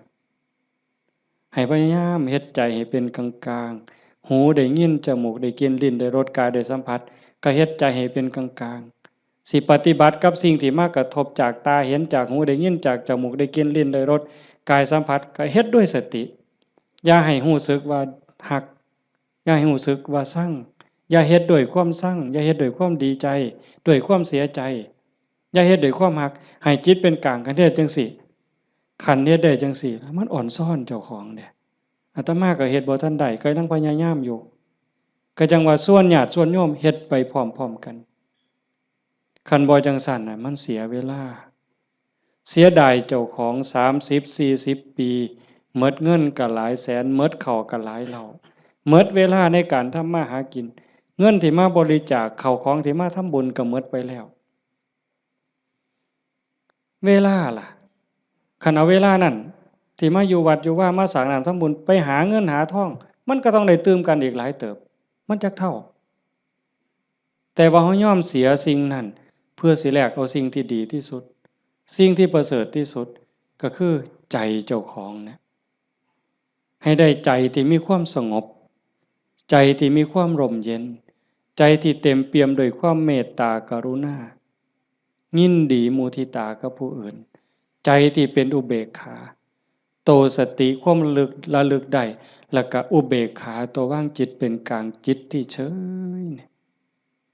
เป็นสิ่งที่เฮาควรจะหาให้มันได้หาให้มันพอให้มันเจอก่อนลมหายใจสุดท้ายสิดับลงไม่ออกให้มันพอจิตนี่ก่อนลมหายใจสุดท้ายสิดับลงเพราะนั่นคือพุทธะพุทธะคือความสะอาดจิตที่สะอาดจิตที่สว่างจิตที่สงบสะอาดจากหักจากสร้างจากดีใจจากเสียใจจากได้จากเสียจากบวกจากลบสว่างสวัยด้วยสติปัญญาหูเท่าท่านตามความเป็นจริงหักก็ตามสร้างก็ตามสรรเสริญนินทาก็ตามลาภยศสรรเสริญก็ตามสว่างตาโดยแสงไฟเพิ่นเว้าสว่างใจโดยแสงธรรมบ่ยินดียินร้ายเห็นทุกสิ่งทุกอย่างเกิดขึ้นตั้งอยู่ดับไปอนิจจังทุกขังอนัตตากฎของไตรลักษณ์ครอบงำสรรพสิ่งอยู่สะอาดสว่างสวัยด้วยสติปัญญาสงบนิ่งจิตใจบ่กระเพื่อมด่ามากก็บ่กระเพื่อมย่องมากก็บ่กระเพื่อมนักแน่นคือกับหินเนี่ยจิตใจของพุทธะเป็นแบบนั้นสะอาดสว่างสงบหู้เท่าทันตื่นจากความหลับไหลเบิกบานจากการที่เจ้าของบ่มีโทษตรงนี้เป็นวิชาการของพุทธศาสนาเป็นหลักที่ชาวพุทธต้องปฏิบัติอันสิไปอ่อนว่อนบวงสรวงสวดแล้วก็ขอสวดแล้วก็ขอขันมันได้ซ้ำนั้นมันก็สิดีอยู่ขันมันได้พระพุทธเจ้าก็พาเฮ็ดแต่ตรงนี้ที่พระพุทธองค์เพิ่นสอนสลบจักเทื่อกลัวสิเป็นพระพุทธเจ้าหลวงปู่ชาลำบากปานใดอาตมาเคยอ่านพอเนาะว่าสิขึ้นไปอยู่เทิงภูว่าบ่อยากยุ่งบ่อยากยากนำการมาหาบิณฑบาต ไปอยู่ทั้งผู้ก็สิเหี่ยวกินพุ่นเนาะเหี่ยวฉันพุ่นเนาะฝึกซ้อมจนปานนั้นบัดเป็นไข้เป็นหนาวไปอยู่กลางป่าก็บ่อยากให้ผู้พี่น้องยากนำก็ซ้อมมันสิใจขาดยามใดสิจูดไปสุดที่ถิ่มเพิ่นว่าบ่ได้ยินเสียงกวงห้องหลวงปู่เพิ่นปัญญาหลายอีหลีเนาะอาตมาก็จังได๋ดอกมื้อนึงไปอยู่สระอยู่วัดวัง 2-3 มื้อนั่นล่ะก็เปิดวิทยุฟังหลวงปู่เพิ่นเทศน์อาตมาก็หัวอยู่ผู้เดียวอยู่จ้อๆสั่นๆนี่คำสอนหลวงปู่ซ่าอยู่กับเจ้าของนี่อยู่หูดังนี่เนาะอยู่กับขนตานี่หักมุมจ้อๆธรรมะนี่โอ้จะแม่นปัญญาคักๆเพิ่นยังว่าโอปัญญิโกเป็นสิ่งที่ควรน้อมเข้ามาใส่ตนมันบ่อยู่ไสไม่ออกคันเวลามันสิเข้าใจมันสิฮู้เล็กๆน้อยๆนี่ดอกมันฮู้ในเจ้าของนี่มันเห็นในเจ้าของนี่โอปัญญิโกเป็นสิ่งที่ควรน้อมเข้ามาใส่ตนคันน้อมเข้ามาใส่ตนนั่นเป็นคำสอนของพระพุทธเจ้าคันน้อมออกไปจักแม่นคำสอนไผบัดนี้คันไปอ้อนวอนบวงสรวงเทวบุตรเทวดาอินทร์พรหมยมยักษ์พระเจ้าทั้งหลายนี่แล้วโลดแต่ว่าอาศัยการประพฤติปฏิบัติจังว่าการฟังเทศน์ฟังธรรมให้เป็นไปเพื่อความศรัทธาความเหลื่อมใสศรัทธาปาสาทะวิริยะความภาคเพียรพระพุทธศาสนาเพิ่นสอนเรื่องความภาคเพียรวิริเยนะทุกขมัจเจติเฮาสิล่วงทุกข์ได้ก็ย้อนความเพียรพยายามของเฮาเองผู้อื่นเฮ็ดให้บ่ได้คันเฮ็ดให้ได้มีผู้วิเศษผู้ศักดิ์สิทธิ์ครูบาอาจารย์เป่าให้เสกให้ผู้ใดสิเกินพระพุทธเจ้าพระออกว่าไผสิเกินพระพุทธเจ้าในโลกในจักรวาลเนี่ยคันมันเฮ็ดแทนได้ทำพิธีเฮ็ดให้ได้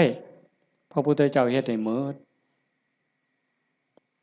มื้อเช้าย่างบิณฑบาตหัวแต่ว่ามันก็หาเรื่องอยู่เลยปีชงเพิ่นว่าปีนี้ปีชงหยังส่งกาแฟ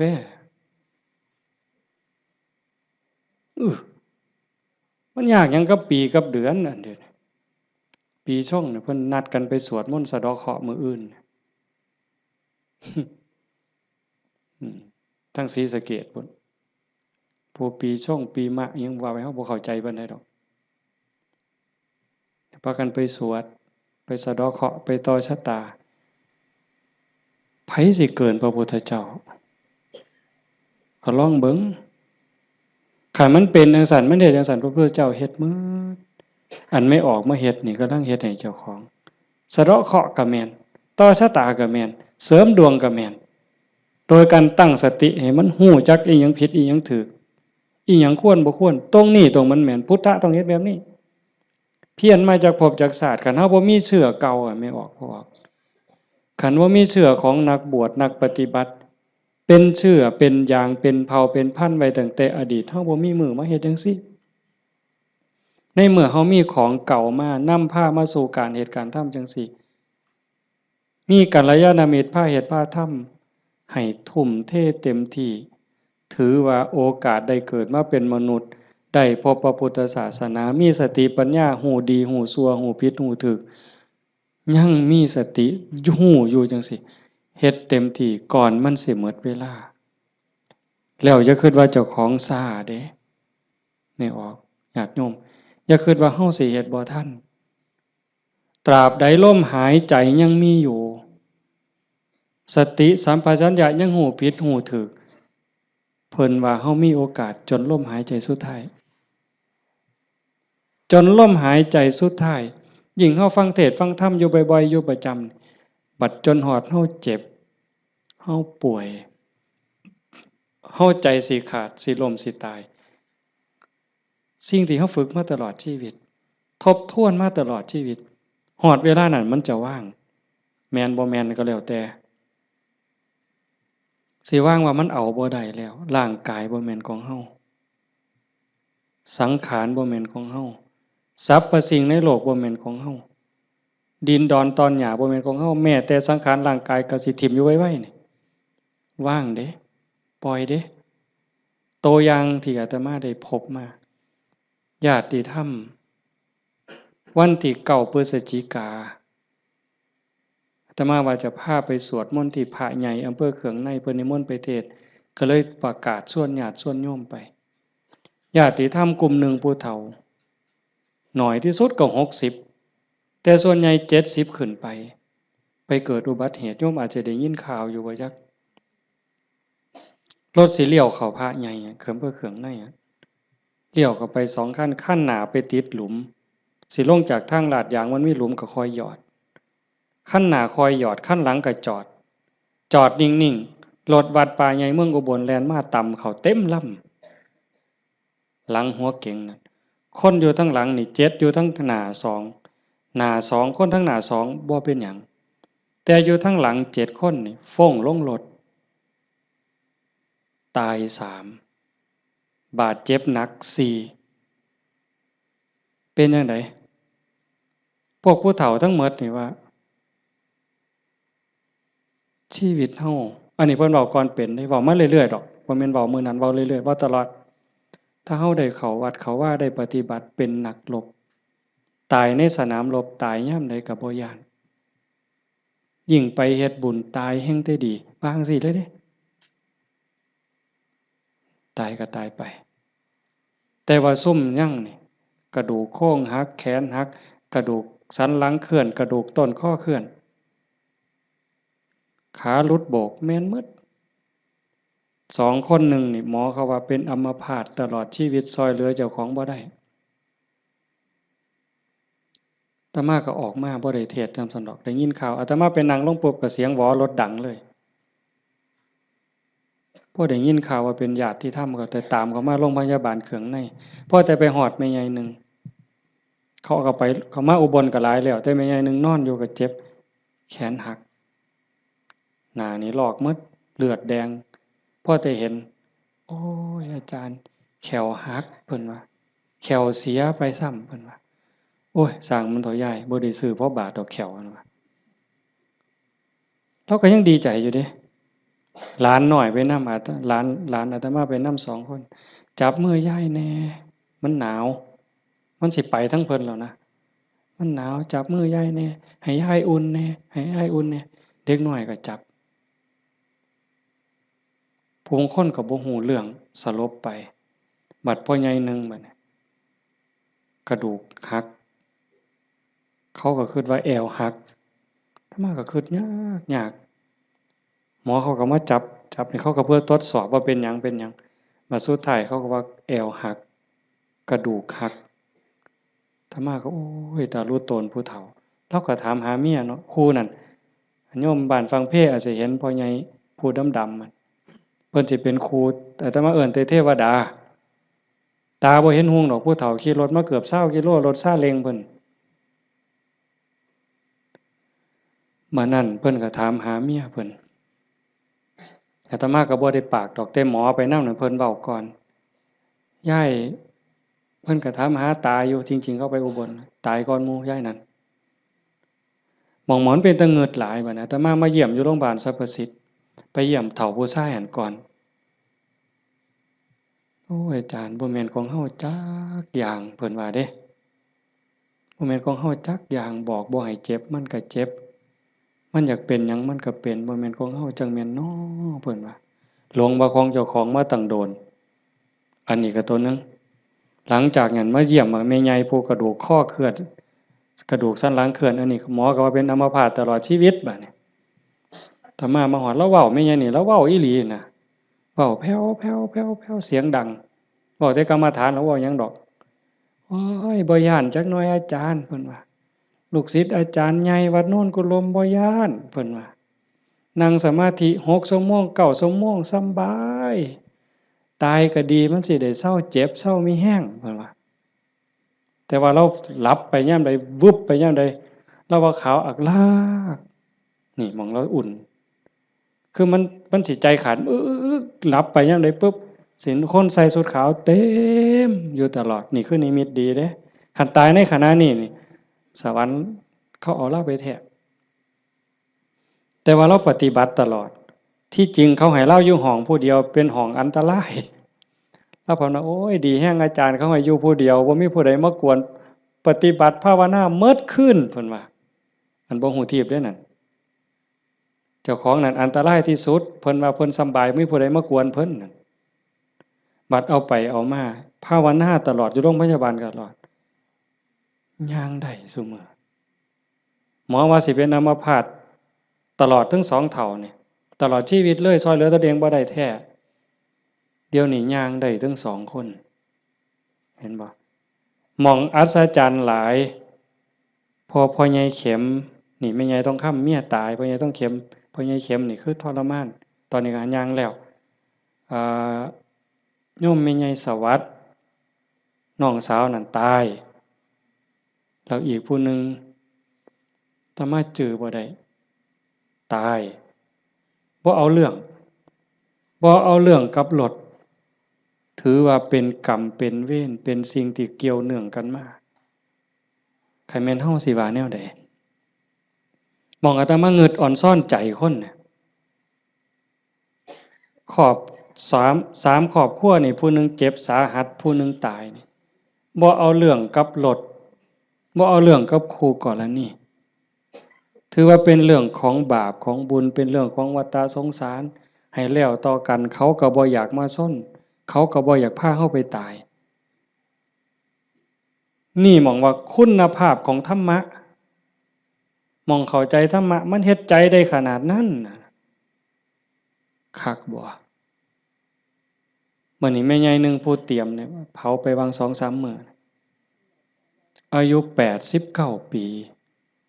7เดือนผู้หญิงเด้เลี้ยงลูกเมียใหม่ผัวเพิ่นไปมีเมียใหม่เพิ่นบ่เครียดเมียใหม่ออกลูกเพิ่นเอามาเลี้ยงพร้อมเอ้าไม่ออกเฮ็ดได้บ่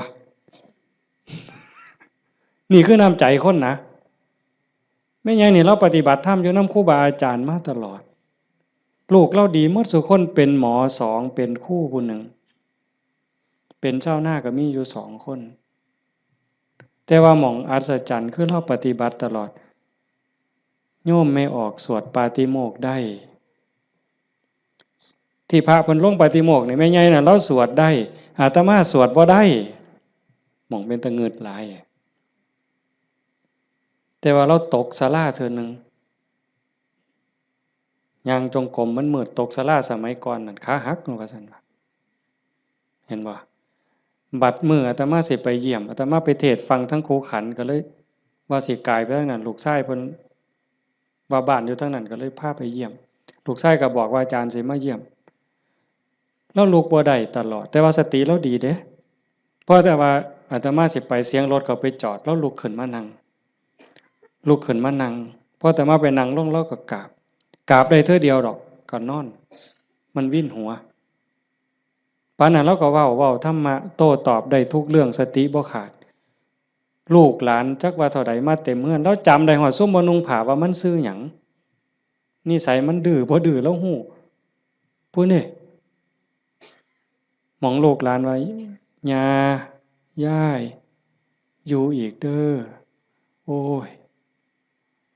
มันทุกข์มันยากบ่อยู่ดอกอยู่นำหลานอีกแน่อยู่โดนแล้วผู้นี่มัดมือสิใจขาดหลานผู้เรียนอยู่จุฬากำลังขึ้นรถลูกชายว่าย่าท่าหลานเนี่ยเด้อหลานกำลังขึ้นรถโอ้ยท่าบ่ท่ามันก็บ่แม่นแม่วะเราว่าเป็นเรื่องของเพิ่นว่าเห็นบ่เป็นเรื่องของเพิ่นบ่แม่นเรื่องของย่าหมองคักหลายว่าเราตายนั่นเรานอนตะแคงข้างขวาเลียนแบบพระพุทธเจ้าเลยสติจำได้มื้อสิตายแล้วกินข้าว3เทื่อได้กินข้าวปกติเว้าได้ปกติเพียงแต่ว่านอนไปแล้วก็มาหลับเอาตอนมาดับไปตอนตีสี่คนตายลูกนี่เป็นหมอ2แล้วก็หลานเป็นหมออีกผู้หนึ่งมันบ่เข้าในทฤษฎีอะโยมพวกนี้อยู่นำคนตายมาตลอดลูกหลานสาวอยู่ห้องชันสูตรพลิกศพพร้อมคนตายเขาพิสูจน์ว่ามันจะเย็นไม่ไงนี่แล้วอุ่นบัดเนี่ย ตายไปแล้วจากตีสี่กว่าจนหอด5 โมงเช้าเอาเขาลงเรายังอุ่นอยู่แต่เฮ็ดจังได๋บ่ได้เพิ่นก็ลูกชายเพิ่นก็โทรมาถามอาจารย์สิว่าแนวใดอาตมาเลยว่าบ่ต้องฉีดยาเด้อสิฟื้นหรือบ่ฟื้นเฮาบ่คิดดอกแต่ว่าบ่ต้องฉีดยาก็บ่ฉีดอยู่จักมื้อหลายมื้อเติบ4-5 คืนพุ่นล่ะอาตมาก็บ่จือบัดฮอดมื้อสิเผาบัดเนี่ยลูกชายเพิ่นก็โทรมาถามประมาณ3 โมงกว่าอาจารย์เฮ็ดจังได๋บัดเทื่อเปิดโรงออกมานี่หาแม่ยังอุ่นอยู่คือเก่านี่สิเฮ็ดแนวใดเพิ่นว่าโอ้อาตมาก็บอกบ่ถูกดอกโยมให้เบิ่งซะก่อนว่าซั่นแต่ว่าใส่เพิ่นใส่ตู้โรงเย็นอยู่แต่มันเย็นทั้งหลังอะนะอาตมาก็เลยว่าเอาคันจัก4 โมงก็จังถอดปลั๊กออกเบิ่งเด้อว่าถอดปลั๊กออกเบิ่งเพื่อให้มันปรับสภาพเพราะว่าตัวเย็นนี่มันอาจจะเป็นจากเครื่องใช้ไฟฟ้าฮอดประมาณเฮาจะออกประมาณบ่ายโมงก็หากะลามันอุ่นมันหยังอยู่ก็จังว่ากันอีกเทื่อนึงบัดสุดท้ายก็แม่นหมดอยู่ดอกเพิ่นว่าอาจารย์ประมาณเที่ยงนี่เพิ่นโทรมาก็บ่เย็นปานใดแต่ว่ายายบ่แข็งเพิ่นว่าเย็นอยู่แต่ว่ามันบ่แข็งคือทั่วไปคันจังซี้ก็หมดไปตามธรรมชาติก็เฮ็ดไปเด้อคือที่เว้าให้โยมฟังนี่หมายความว่าอย่าให้เราปฏิบัติมาตลอดจิตใจเราดีเรางามบ่เคยด่าไผจักเทื่อลูกว่า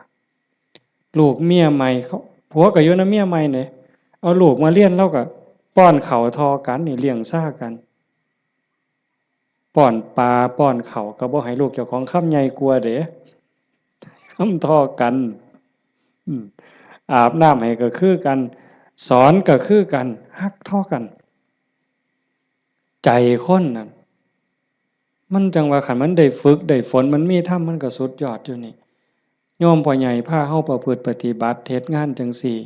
เฮามาประพฤติปฏิบัติสูงสุดก็เพื่อยกจิตยกใจเด้อสรุปตรงนี้เด้อบุญนั่นเป็นของตายจังได๋เฮาก็ได้เต็มที่อยู่แล้วแต่สิ่งสำคัญน่ะให้ยกจิตยกใจเจ้าของให้มันสูงขึ้นจากอำนาจของความโลภความโกรธความหลงความอิจฉาริษยาอาฆาตพยาบาทจองเวรน้อยเนื้อต่ำใจเฮาสิเอาชนะมันได้เฮาสิสูงขึ้นกว่าอำนาจของกิเลสได้ย้อนโยมสังเกตใจเจ้าของย่ามตาเห็นหูได้ยินจมูกได้กลิ่นลิ้นได้รสท่านเฝ้าไปเสือมันอย่าไปหักไปสร้างน้ำมันนิ่งแล้วสังเกตความรู้สึกสังเกตความคิดสังเกตความรู้สึกคันมันเอียงไปทั้งโลภหลายก็บอกว่าเจ้าของนั้นขี้โลภหลายอยู่ค่อยถอนออกหัดบริจาคหัดแบ่งหัดปันคันมันโกรธหลายเห็นอันใดผิดหูผิดตาแล้วงุดหงิดหนหวยขึ้นเป็นตาสร้างขึ้นมาหูจักมันปรับแล้วก็หูจักเมตตาเขาก็คือเฮานั่นล่ะเขาบ่ทันหูเขาจึงเป็นจังซั่นหูจักให้อภัยฝึกไปฝึกไปคอยยกระดับดวงจิตขึ้นมา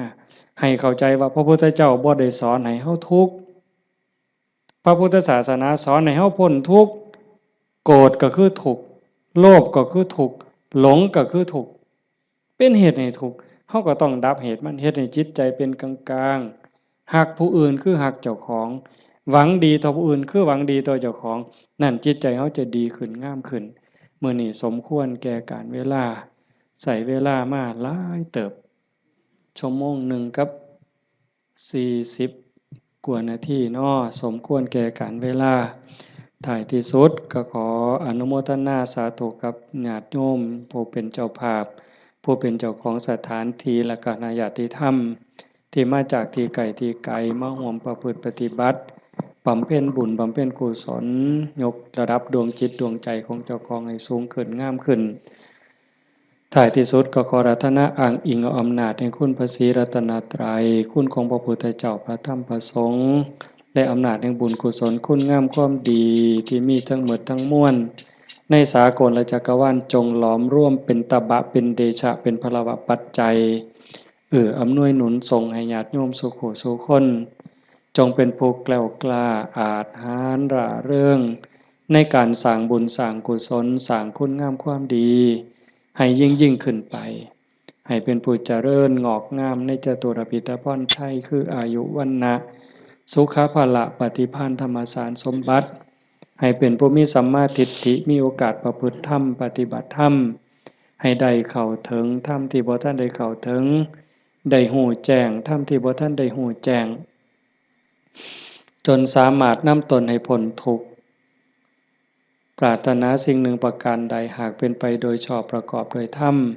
ก็ขอให้ความหวังความปรารถนานั้นจงสำเร็จทุกๆประการมีความสุขกายสุขใจโดยทั่วกันทุกท่านทุกคนเถิดสาธุยะถาวาริวหาปุราปาริปุเรนติสาครังเอวเมวะอิโตทินังเปตานังอุปกัปปติอิชิตังปฏิตังตุมหังคิปะเมวะสมิจฉตุสัพเพปุเรนตุสังกปาจันโทปนรโสยะถามณิโชติรโสยะถาสัพพิติโยวิวัตชันตุสัพพโรโควินัสตุมาเตภวัตวันตรายโยสุขีทีขายุโกภวะอภิวาทนาสีลิสานิจจังวุธาปจายโน